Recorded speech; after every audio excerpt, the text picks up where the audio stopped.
Yes, all right. So welcome to the Elmina Castle. This is your tour guide, Michael Orleans. And as we did yesterday at the Cape Coast Castle, this is also another major highlight of our trip.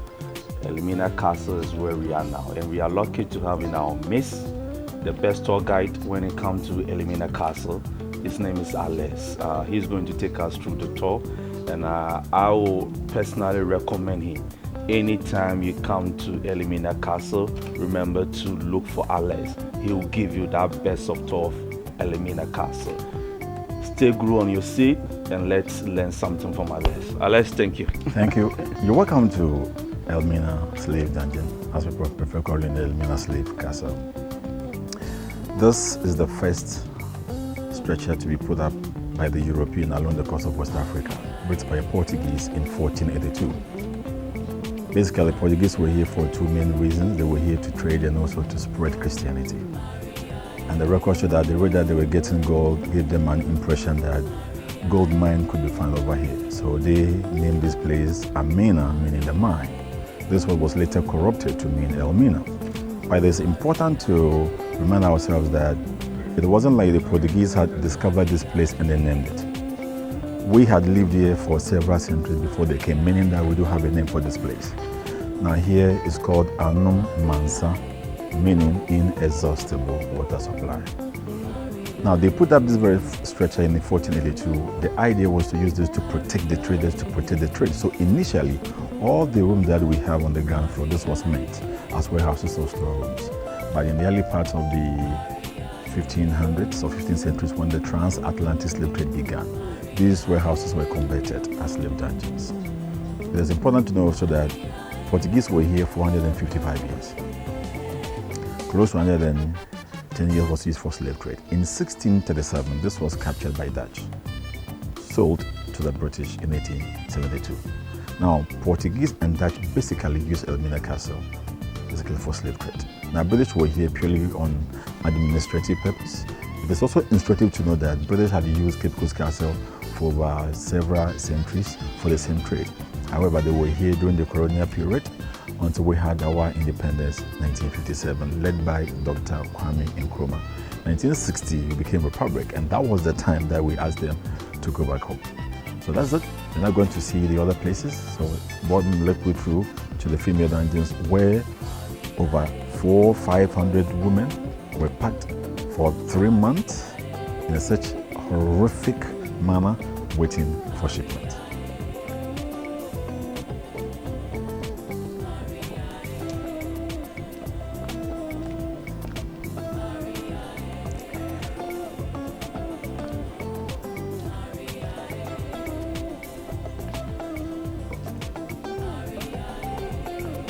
So that's the female slave dungeon, and then we have them in various chambers. So let me walk through that.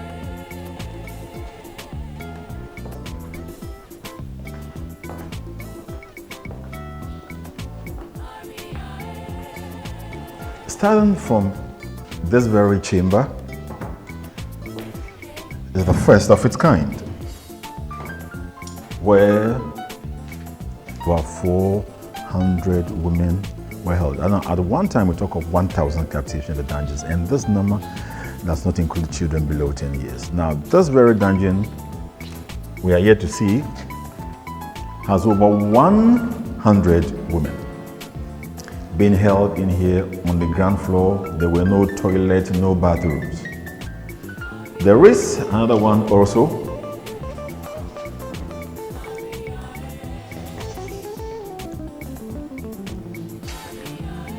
Now here, this display the original floor they had at the time. They were on this hard floor, like I said, no mattresses, no blanket. They were on this for 3 months. There were no toilets, no bathrooms. So what happened was that in each of these dungeons, they were given buckets which they were expected to ease themselves. They were in chains, thinking they would escape. So at a point in time, these people who were weak cannot even walk. So they had to do everything on the floor. Now let me give you a very particular, a scenario that 5 or more people might have been chained together. And if one of them want to walk to where a bucket is placed, all of them has to move along. So you take it that if they were from different tribes, as in our case, meaning that they cannot communicate properly, it became difficult. So eventually they end up easing themselves on the same road, and they will stay here for 3 months or more days waiting for shipment. And this made them weak. Some even died to the extent. Now when you look straight, that very hole, that connects to the magazine where they used to keep gunpowder. And this gunpowder has a very strong and a poisonous odor. So whenever there is a leakage, air which came through that was poisonous. So as they keep inhaling it, this gradually poisons the air system and kills some of them. And also as we move along, we are going to see a lot of these wreaths being laid here by visitors coming over, especially our brothers and sisters in the diaspora, in memory of thousands and millions of our people who died in the dungeons and those who couldn't make it along the Atlantic Ocean to the New World and other places.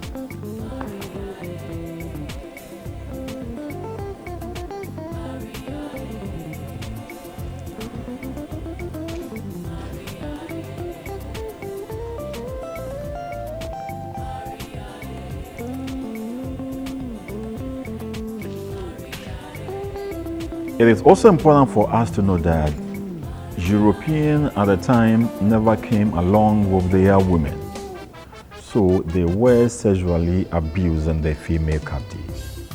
Now whenever an officer of this dungeon wanted to abuse or rape one of them, that was the time he came up at the balcony. There he gave command. Some of these women upon command were assembled in the courtyard. So he looked through and then select. Unfortunately, the one chosen might have been in the dungeon for several days without cleaning her feet or let alone have a shower. So it became the responsibility of the soldiers to do that. They had water from this well.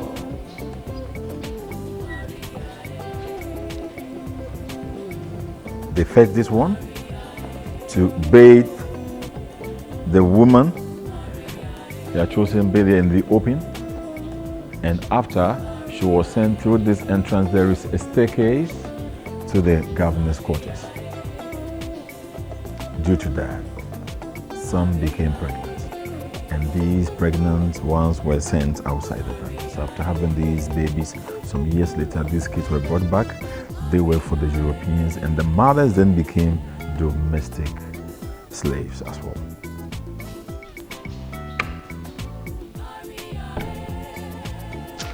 Behind me is a cannonball. At the time, there were a lot of them, and each of these balls has a chain and a lock on it. So if a woman chosen to be raped, if she refused, if she resisted, as a form of punishment, in order to break them, the person was chained to this ball, made to remain here in the sun for several days, several hours, and like I said, they were doing it in order to break them up. Doing this in order to break their spirit or to put fear in them when they refuse to break.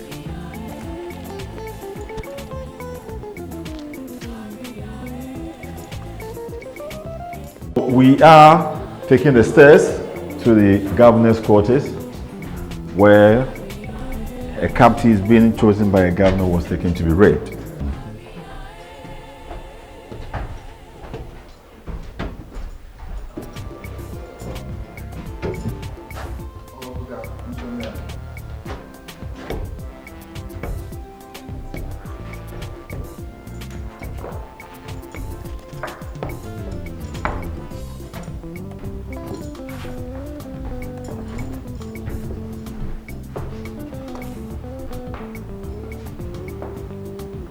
So that is the governor's quarters.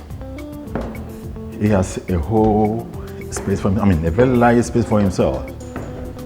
He never came with a family, so he was here alone.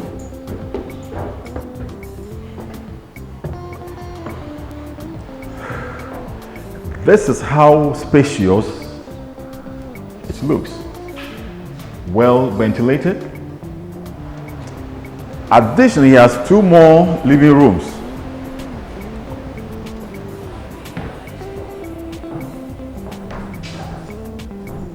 One, two. Through that door, he has his emergency exit where he can escape when there is any attack.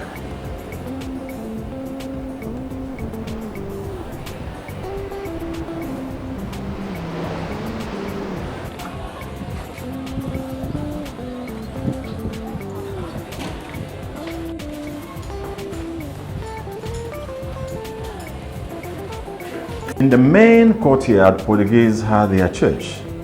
They were Roman Catholics, but when the Dutch came, they were Protestants, no longer interested in the Catholic Church, so they used this section as a hall of worship.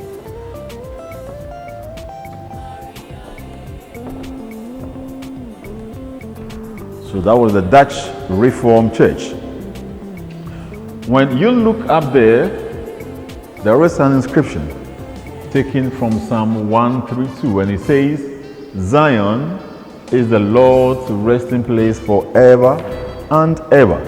And as they were here in the church, right underneath, they were keeping female captives, slaves, and the church. You decide. On that hill is Fort St. Jago. That was a military fort built by Dutch in 1637 after they had captured this castle from the Portuguese. Now they were there with their soldiers to protect this against any possible attack. And over there is a square diagram that is a navigational compass put there by Dutch. It also serves as a sundial. They put a pole in the middle and use the shadow to tell the time. Good. So over there we have 2 rooms. This initially used to be watchtowers during the time of Dutch. But when British took over, especially during the colonial period, these were converted to prisons. Now here is where Nana Prempeh I, one of the Ashanti kings, was imprisoned by British before he was exiled to Seychelles Island in the Indian Ocean for 24 years. He came back in 1924. 7 years later, he died, buried in Kumasi, where they had a house for him where this place has now been turned as a museum. Over here, we have planned to convert these rooms as a museum in honor of the king, but for now, it is empty. We just named it Prempeh's prison room, for sure. So we are back to the main courtyard, and like I said, with the exception of the church, and then these 2 cells we have in here. All the other rooms on the ground floor were the male dungeons, where over 600 male, 400 women were held at the different points in the dungeons. Now on top were the residences for the Europeans, and it explains that how important someone is, the higher he lives. And right in the middle also, that was the church. The oldest Christian church built by Portuguese. That's where they used to worship. Now it's a museum, but I need to say that during the time of Dutch, this was converted as market, where they were auctioning captives before they were sent on board the slave ships sailing to the Caribbean and the Americas. Right, so we are in front of one of the male slave dungeons, and this will lead us to the door of no return. That's the slave exit to the 2 waiting boats. When the ship came, this was the section where the female captives, 400 of them, were made to walk down this way before they joined their male counterparts through this very small door, and this was made small so that one person walks through at a time.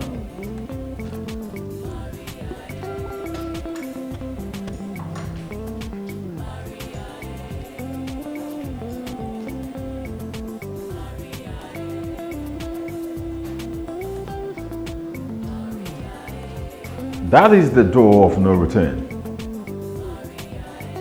where the captives were made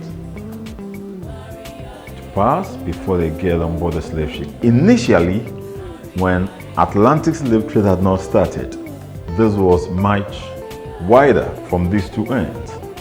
But when it began, it was narrow this way, say that one person walks through at a time. People keep asking, what about if some of the captives were big? The point is that by the end of 2 or 3 months in the dungeons, they would have lost enough weight to go through that. Again, the sea has today receded much, backwards, but at first it was closer. So when they walk down here, a small boat picks them from here to the ship, and the journey across the Atlantic Ocean to the Caribbean and the Americas, where a lot of them died in the process.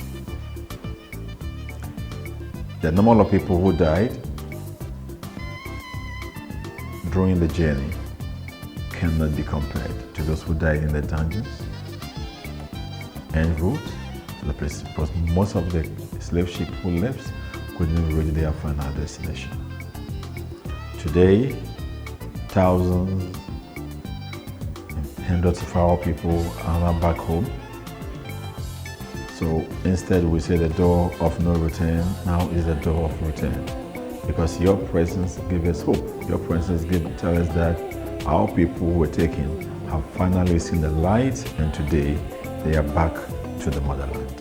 Wherever you are watching us, you are always welcome to your home, to Africa. So this is one of the cells for the European soldiers who misbehaved, got drunk, and brought here to be punished. Now, because it's their own people, the cells was well ventilated. If you look at the door of the cells, it was quite okay, very spacious, has enough ventilation. But this one was a condemned cell for the Africans. When you look up there is a skull and a crossbone on top of it.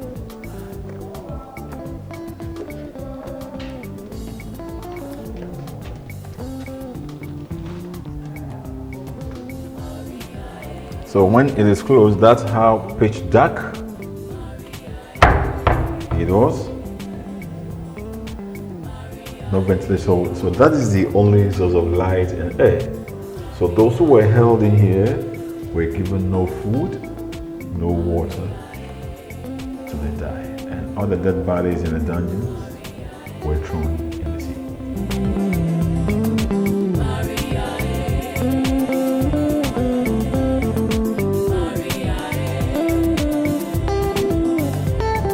You are welcome to the cooking classes. Today you are here to learn how to prepare an African dishes. And the dishes we are going to prepare today is red bread, yam and farmer sauce. It's good to learn how to prepare an African dish when you be in Africa, so that when you be in your own house, you can prepare your own meal instead of going out and buy. And nothing good that food you prepare for yourself. That's why I have to learn, so that you can a better food for yourself to enjoy. So that is Africa cuisine workshop we are doing today. If you want to prepare red bread, the ingredients you need ripe plantain. Ripe plantain always is yellowish. Ripe plantain, and then the bright cup peas. The bright cup peas.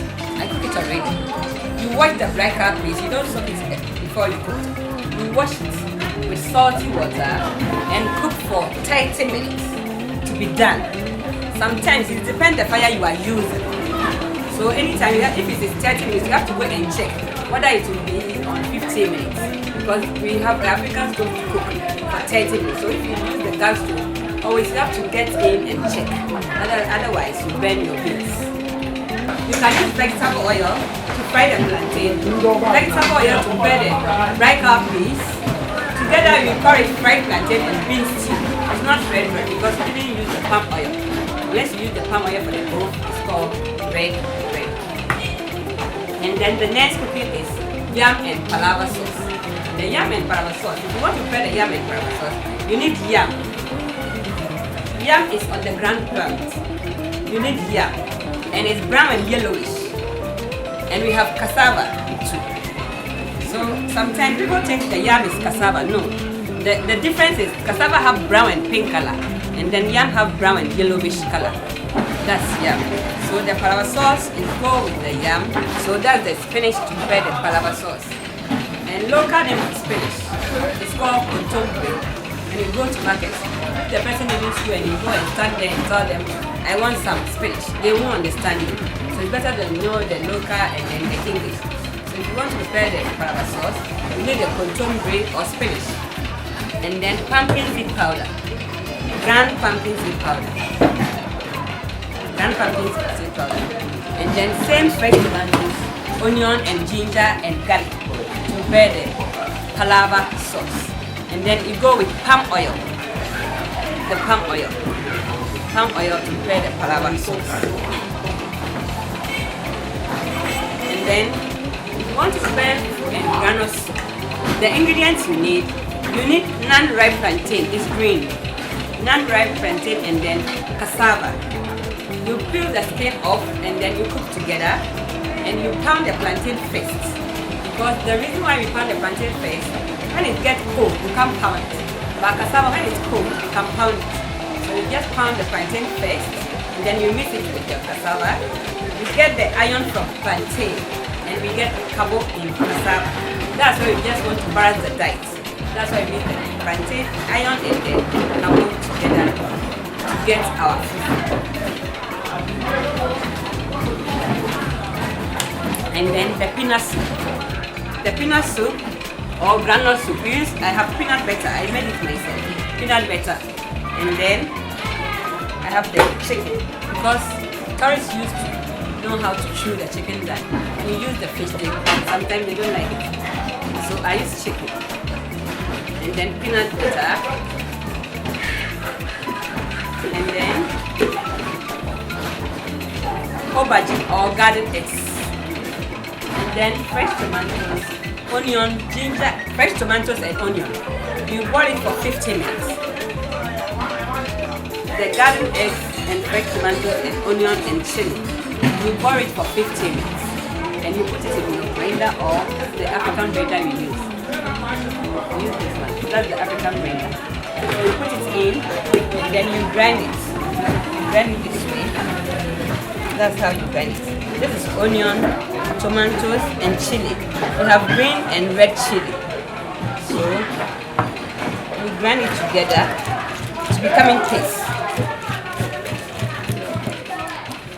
Because we are in Africa, we have to use our own traditional tools to make our food. That's our culture to prepare the grinding. So you grind it to becoming paste before you use it to prepare your sauces.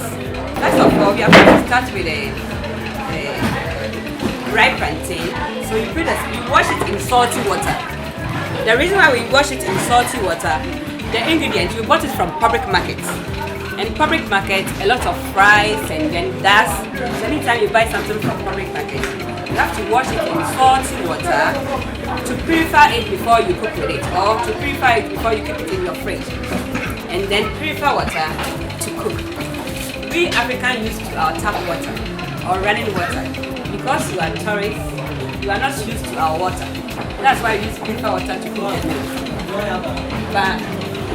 But running water in salt to wash the ingredients before we cook with it. But purify water to cook all the meat. So we are going to wash our ripe plantain and peel the skin off. So you put the knife down, always you put it in right side and you put the skin off. And then our palm is our chopping board. So if you are not in Africa, you have to put it in the chopping board and then you dice it. You slide it.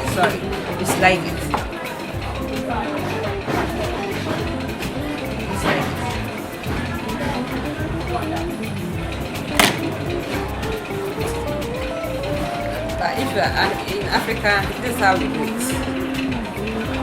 Peel the skin off. Always you have to put the knife down. You peel the skin off and then we use our pumped. So you have to cover up.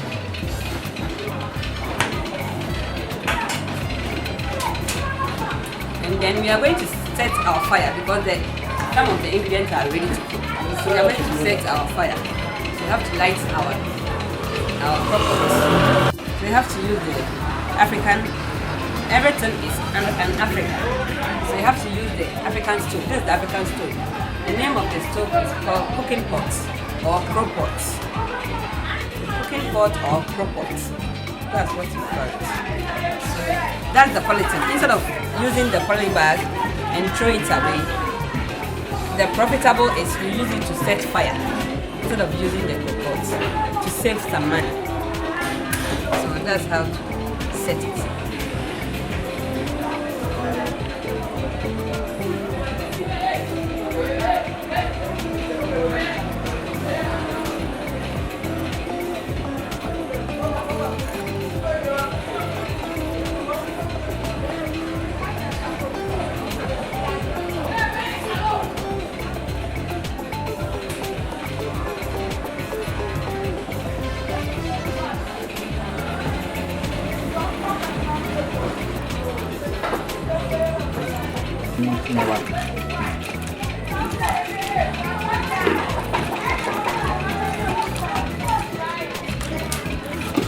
Skin off. You can use spoon to peel it. If there's no spoon, you can use knife, but not the sharp one, to peel the skin. And you wash it in salty water before you peel the skin. And then the garlic too.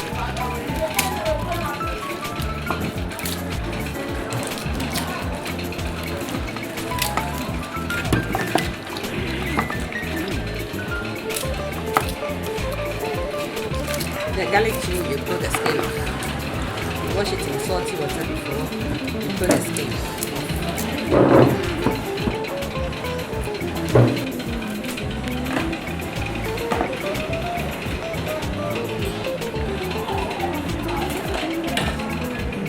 And then you dice your ginger. The small pieces.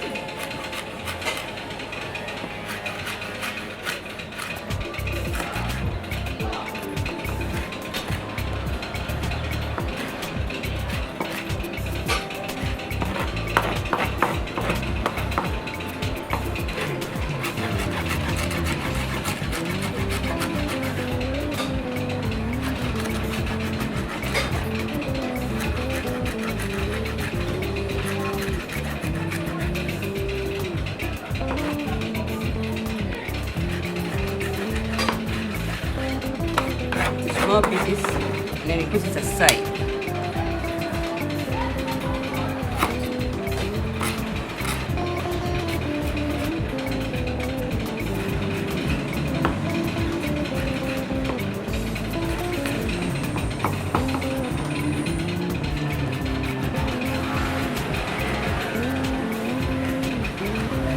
Okay, then it's yam. Much of this is my mind. Nti me try yi fufu side and everything.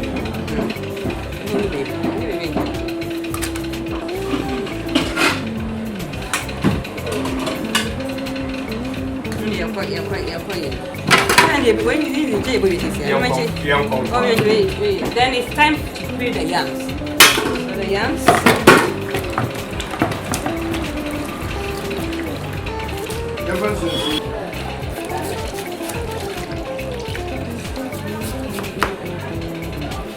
You can peel it this way. You can peel it this way.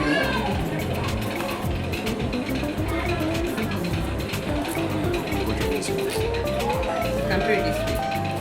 If you can put it on the board. If you are not good in that, then peel it this way. We have two ways to peel it.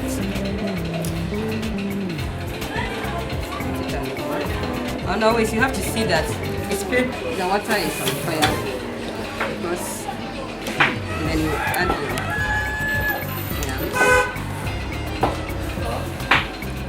You have to cook it for 15 minutes. And you add your sea salt.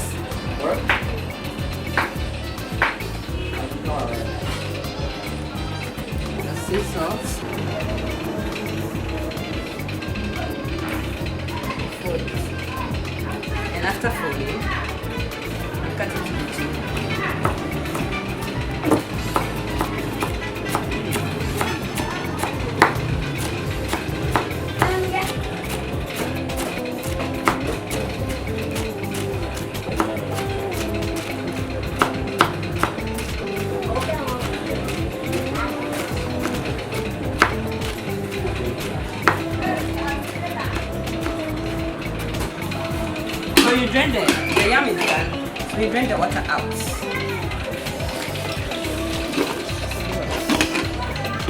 Drain the water out. We are going to prepare the palava sauce.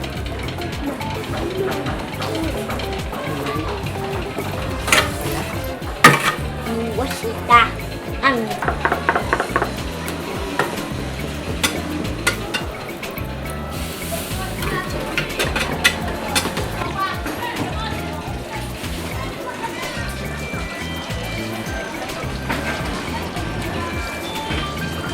When the oil is hot,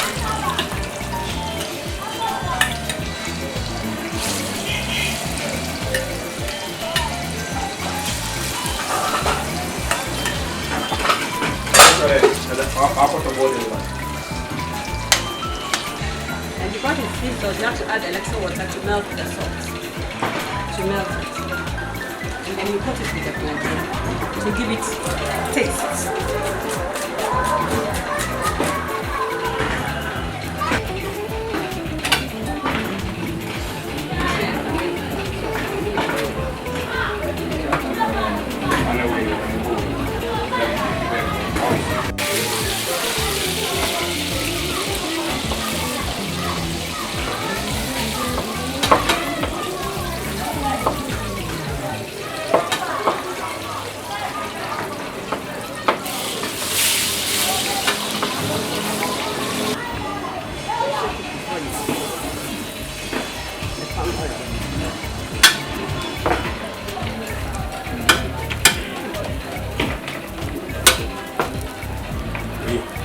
You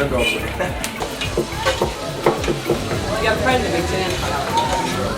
The vegetable.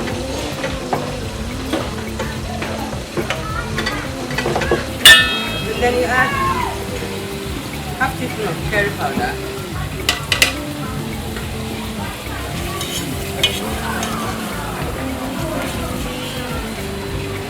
Boya.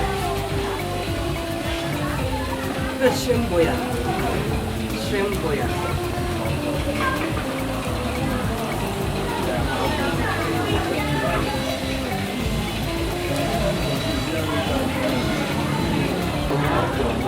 Five, 6, 7, 8, 9, 10.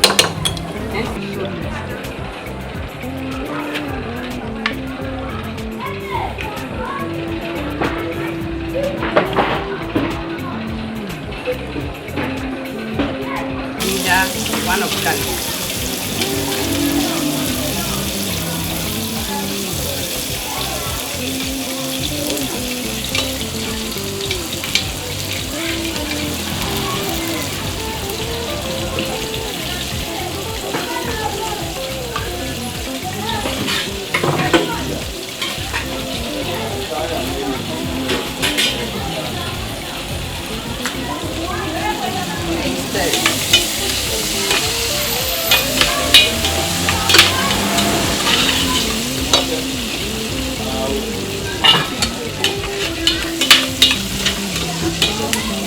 Stir it for 5 minutes, and then you add the tomatoes, the onion, tomato paste.